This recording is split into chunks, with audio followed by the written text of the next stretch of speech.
Everybody's confused about ChatGPT, ChatGPT Work, web app, desktop app, mobile app. When should I use which? The usage is going too fast. When do I use this one? What's the purpose of chat still? And in this video, I'm going to show you one of the biggest advantages for OpenAI setting up ChatGPT the way it is right now that's actually in your favor. So the first thing I want you to do is go over to the web app. And I'm having a conversation with ChatGPT about their new features and some other things that they can do.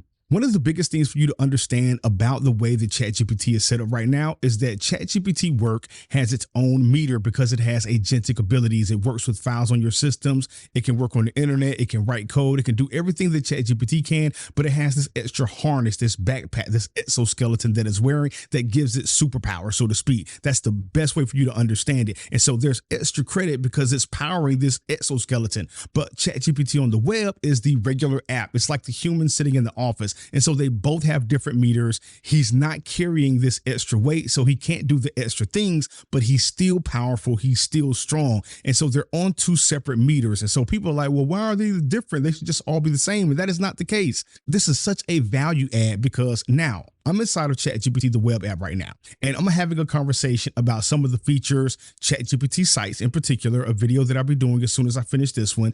And now that I finished doing all of my research, comparing this to live artifacts inside of Claude, this is all I have to do. And if we come over to ChatGPT Work, you can see that there is this small chat icon right here. And if I click on it, then the chats pop out into this little pop out, and nobody likes it. This is the lead for Codex and ChatGPT right here. And this is a very long post that he made on Twitter or X. And you can go to X and follow him if you want. I highly recommend it. But this is the paragraph that you're probably going to want to know about. A larger set of improvements will land next week. We're bringing chats and projects back to the sidebar in a more familiar and customizable way, etc., etc. So all of our projects, all of our chats should be back into the desktop app sometime next week. But back to this. So now that I have a chat open and I can open up any chat that I've been chatting with, right? And let's say I click on this one, the video example strategy analysis, and I click on that. There's a small button at the top here that says add to task. And so now I can add to task. And what makes this so special about the way they've set this up is the way you should be using ChatGPT is that you should be using the regular ChatGPT to talk out and flesh out your ideas. And then when you get ready for ChatGPT to put on the exoskeleton, so to speak, and to do some Iron Man work, right? Go from Tony Stark's to Iron Man. That's probably a good way to look at it. Then you have him put on the exoskeleton and you come over here. And now I can give ChatGPT a separate command on a separate meter where he can do some real work. And I might say something like, use my YouTube made simple workflow to turn this chat into a YouTube video. Also, give me a list of the dashboards that I need to create to demo the new ChatGPT sites. I'm going to do 3 different dashboards. One of them will be an inventory of my skills and maybe a personal website. I don't know. I'll give you,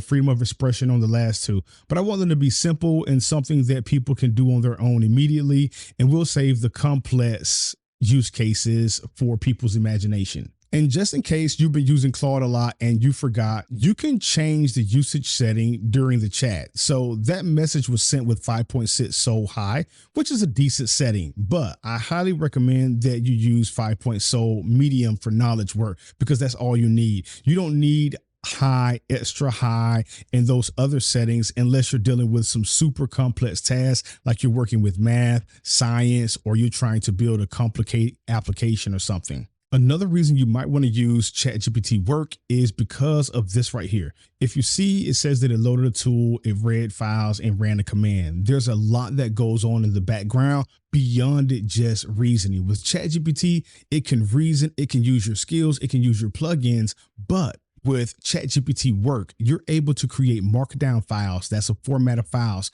that you can place on your device that ChatGPT Work will obey, that influence the outcome and the way that it works. So I have a current laws Markdown file, and Markdown, if I just open it up, this is what it looks like, right? And so these are the current laws. These are things that ChatGPT should and should not do ever, based on past iterations, conversations, discussions that we've had inside of Claude, Codex, or wherever. But now I have my video brief right here and I'm ready to record. And that file is also stored on my machine. So now I have my ChatGPT sites, simple dashboards. And just to make sure you're confused before you leave this video, I'm going to copy the same prompt. I'm going to come back to the web where the original conversation is. I'm going to paste it in. I'm going to remove this conversation reference right here, because you see when I paste it, you see the conversation title, and then you see the link to the conversation, ChatGPT conversation, and this long address right there. I'm going to just delete all of that. And then I'm going to tell ChatGPT to do the same thing. And inside of ChatGPT, on this separate meter, it's like you have two separate meters. You have a light bill and a water bill when you're using ChatGPT now. This is whatever you want to call it. This is the water bill. And I can use 5.6 Sol, and I can use it on high. That is as high as you can go on ChatGPT, the web app. And this is, again, regular GPT. This is not work, no exoskeleton. So we click that, and it should have access to my YouTube Made Simple skill. And one thing about OpenAI and ChatGPT, they are very transparent about letting you see ChatGPT's thinking. So I can see that it's identifying my workflow. It's clarifying my structure, reviewing the video packaging rules, pinpointing the steps, clarifying demos and concepts. And then it's doing the other detailed work that it needs to do. And so now I also have the same thing over here. I have the packaging. ChatGPT sites is not Claude Live artifacts. That's a pretty good title.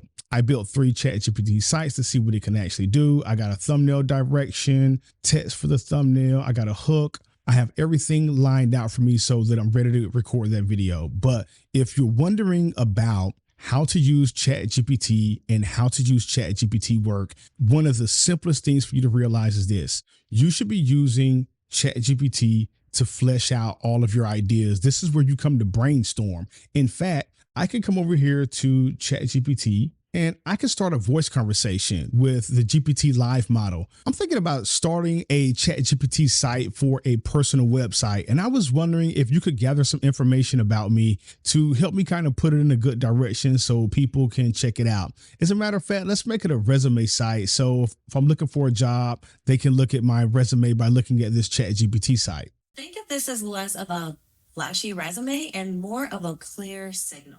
Right now, I don't want to dump a bunch of structure on you and let you tune or talk your way into it. So let's just set one anchor first. What role are you actually aiming at? Just the role, not everything else. And when I'm through with the voice conversation, it's all right here. All I have to do is come over here, rename it to something that I can recognize or find easily, return to GPT Work, go to chats, click on that item, add to task, and now I can take that same voice conversation and start building from that. Now, the reason this is significant is because with voice, you're no longer using the lesser models like you used to. When you use voice now, you're able to use 5.6 Sol high. So you can converse with the same high level intelligence as you would be working with or chatting with. So a couple of rules to wrap this up. If it's something you just want to talk about, you're not clear about exactly what you want to do or what the outcome looks like, you should use regular ChatGPT on your mobile device or on the web, or use the voice model on either as well. The second thing is, if you're at a place where you've had an extensive conversation or several conversations about a particular topic, and there's something you actually want to do, you want to build a new app, you want to create a personal dashboard for you and your team where people have to log into that dashboard based on conversations you've had with ChatGPT, or you want to create a content outline or a content calendar, or come up with a detailed strategy, or create anything else that's going to be stored on your local machine where ChatGPT needs to connect to apps on your desktop, or do any of the other things that ChatGPT Work can do, which I go into in detail in another video, then use ChatGPT Work. That's Iron Man, ChatGPT Chat. This is Tony Stark. And this is how I'm taking advantage of ChatGPT. Even on the $20 plan, I'm able to get so much work done with ChatGPT and ChatGPT Work because of these 2 meters. And I don't think that people are talking about it enough. And I don't think that people appreciate it enough, because every other platform puts everything in the same bucket. When you run out of credits, you run out of credits. But OpenAI gives the general public the most access to AI than any other company. They are very generous. this. And if you got value out of the video, make sure you hit the like button, subscribe to the channel, and as always, take care, have a great day, and make sure you check out this next video where I go in more detail about how to use the new ChatGPT Work app.